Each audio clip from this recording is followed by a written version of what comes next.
Bonjour les amis, bienvenue sur la chaîne où on partage notre passion pour la Japanime. Je suis heureux de vous retrouver aujourd'hui pour parler de l'épisode 8 de notre saison 3 de JJK Jujutsu Kaisen.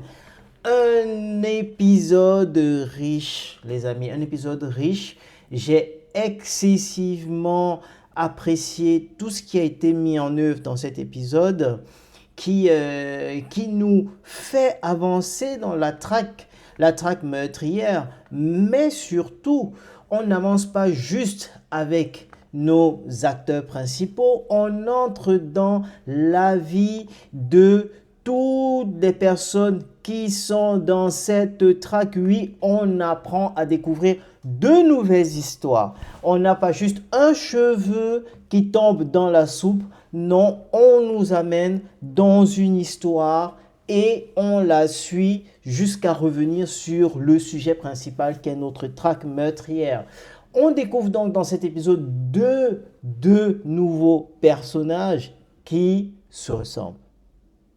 Et oui les amis, ils se ressemblent. Pourquoi est-ce que ces deux personnages se ressemblent?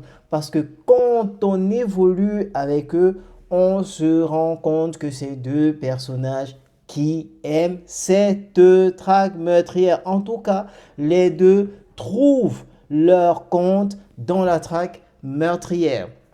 En effet, on commence par notre Iguruma, je crois que c'est ça, hein? Oui, Iguruma, qui est un avocat dans la vie de tous les jours, un avocat qui aimait son travail, qui aime son travail, qui s'est toujours dévoué à ce que la justice soit rendue. Il a jusqu'ici été là pour les plus démunis. Alors, il le dit d'ailleurs, il n'est pas juste là pour les plus démunis, parce que, entre guillemets, il prend vraiment les sujets les plus difficiles à défendre. Mais ce qu'il veut, au-delà de tout, c'est que la justice soit rendue. Et que ceux qu'il défend, qu'il considère avec toutes les preuves matérielles qu'il arrive à rassembler, il arrive à démontrer qu'ils sont innocents, mais malheureusement, la justice faite des hommes, la justice qui est censée ne pas chercher des boucs émissaires, qui est censée se baser sur des éléments factuels pour rendre justement justice, ne le fait pas et on tombe dans des simulacres de justice. Cette justice qui est censée avoir les yeux bandés pour être impartiale, pour se rapprocher au plus juste de ce qui est vrai, ne l'est plus. Plus ou moins. Et là, c'est ce que Iguruma fait tout le temps dans sa vie.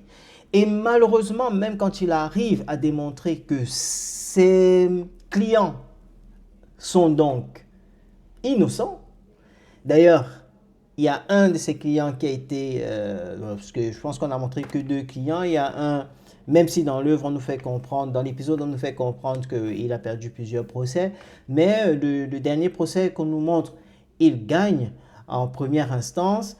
Par la suite, il y a un appel où il n'y a pas de nouvelles preuves, mais juste parce qu'ils ont décidé de faire de son client le bouc émissaire, eh bien on le fout en prison. D'ailleurs, c'est à cette occasion que Iguruma voit ses pouvoirs s'éveiller. C'est beau, c'est beau, c'est beau. Je sens d'ailleurs qu'il a liquidé tous ceux qui étaient là-bas. On n'a pas montré, on ne laisse justement rien sous-entendre, mais je pense qu'il a fait un beau nettoyage de tous ceux qui se trouvaient dans ce palais de justice, parce que voilà, ils n'ont clairement pas rendu justice. D'ailleurs, quand ses pouvoirs s'éveillent, il demande de revenir sur le jugement qui a été fait. Donc voilà, je trouve ça beau, j'ai trouvé, c'est vrai que ça prend quand même, je crois, la moitié de l'épisode, hein, le fait qu'on nous montre l'histoire de Iguruma, Hiromi Iguruma, ça prend environ 30, j'ai dit 30 secondes, pardon, la moitié de l'épisode, dans à peu près 15 minutes, 13 à 15 minutes par là. Mais en tout cas, j'ai apprécié, qu'on ne nous montre pas juste un nouveau personnage, on ne connaît ni les tenants ni les aboutissants, on comprend. Donc, ça nous permet de comprendre pourquoi, quand Yuji vient expliquer qu'il souhaite arrêter la traque, ben, Iguruma, lui, ne veut pas. Il ne veut pas parce que il est dans un monde, il est dans un univers où la justice s'applique.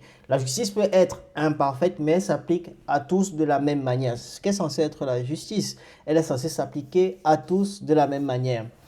Alors que les hommes dépeints ou remplis d'orgueil avec un certain pouvoir selon leur situation, selon leur poste, ben, ils ne subissent pas la justice comme ils devraient, comme tous les autres. Et donc ça c'est quelque chose qui sort par les verres, qui lui sort par le nez tout simplement. Il ne supporte pas l'injustice, voilà. Et ça, c'était beau. Donc, ça lui fait un très, très beau lien avec le deuxième personnage. Le deuxième personnage qui est Lazy. Lazy, on comprend que c'est un personnage qui est un allié. Les chefs bandits dans les œuvres, ils ont toujours des alliés. Mais Kenjaku, forcément qu'il a des alliés. Et là, on tombe sur le premier allié qui est Lazy.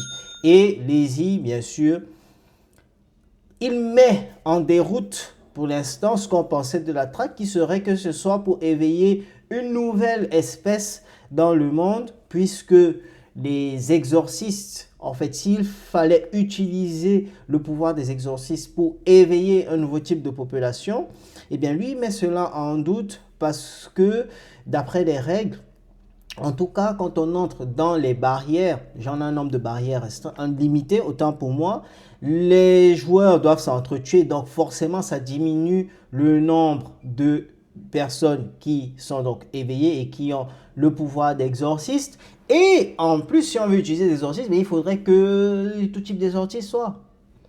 Pour maximiser, pour qu'il y ait cette espèce particulière qui doit venir, enfin, prendre vie, il faudrait qu'on ait le maximum d'exorcistes pour pouvoir utiliser leur pouvoir. Alors que là, ils s'entretuent déjà. Et en plus, il y a certains, ils se font juste éclater. Parce qu'à peine tu es dans la barrière, ben, tu te retrouves en train d'arriver depuis le ciel. Et puis, tu fais du pâté au sol.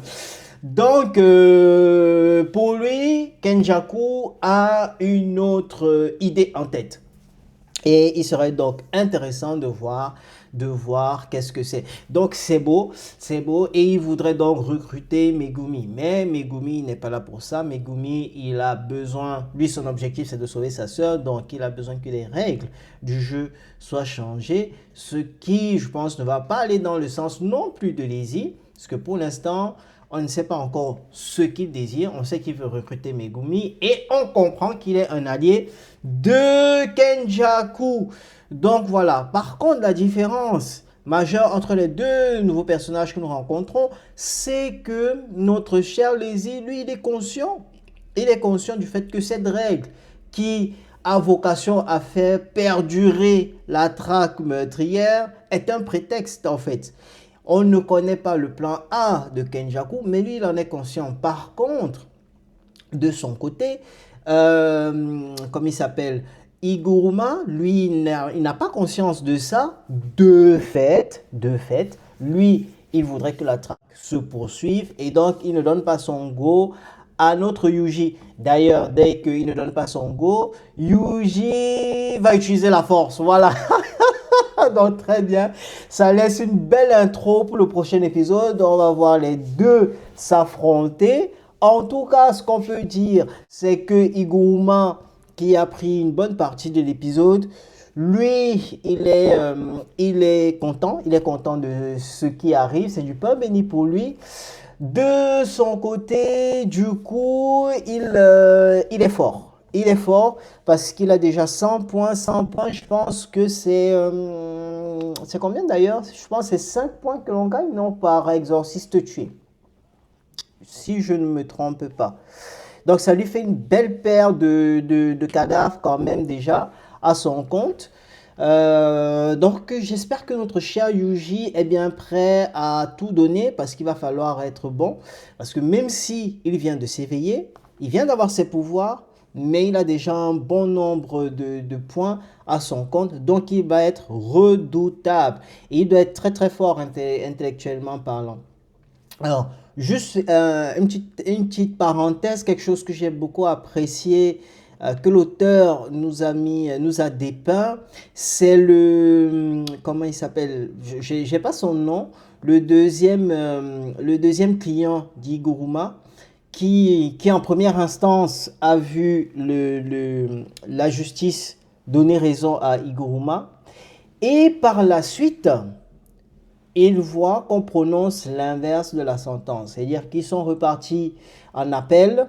En appel, ils perdent, il a la sentence maximum, alors que rien n'a changé en fait sur les faits apportés, sur les éléments en tout cas d'enquête, ce qui a excessivement agacé Iguruma, qui dans sa réflexion, il est dans sa tête et on voit le regard de son client. Ce client qui, en premier appel, était excessivement reconnaissant, il était content de ce que Iguruma l'avait sauvé, et là, il a un regard de haine.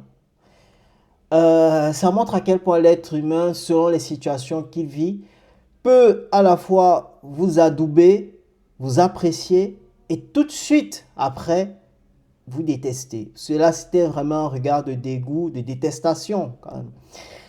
Alors que c'est pas Iguruma le problème, mais c'est lui qui reçoit ce regard. Et d'ailleurs, il dit, mais pourquoi moi? Pourquoi moi? Et c'est une très bonne question. Et j'ai beaucoup apprécié le fait que l'auteur le mette. C'est une fois de plus ce côté où l'être humain parfois ne jette pas son regard là où il faudrait. C'est pas Iguruma qui est la cause de cette sentence qu'il reçoit, mais c'est Iguruma qui reçoit son dégoût. Est-ce parce que Iguruma est celui qui s'est battu pour lui donner un espoir et que cet espoir finalement tombe dans l'eau? Dites-moi en commentaire ce que vous en pensez. Comment auriez-vous réagi, autant pour moi, dans une pareille situation? En tout cas, le mettre en exergue dans l'œuvre, j'ai excessivement apprécié. J'ai apprécié, franchement, beau travail. Le côté artistique, vraiment, tout était bien fait. De l'introduction, du début de l'épisode jusqu'à la fin, tout y allait. On avait tous les ingrédients. On a été emporté dans l'œuvre. Même si c'est un personnage secondaire, on s'est laissé emporter par son histoire. Une histoire intéressante, une histoire qui montre qui est l'homme que nous allons suivre et qui va désormais se battre contre Yuji. Donc j'ai hâte de voir le prochain épisode. Je vous souhaite de toujours prendre soin de vous et je vous retrouve pour notre prochaine revue la semaine prochaine. Ah, ciao, bonsoir.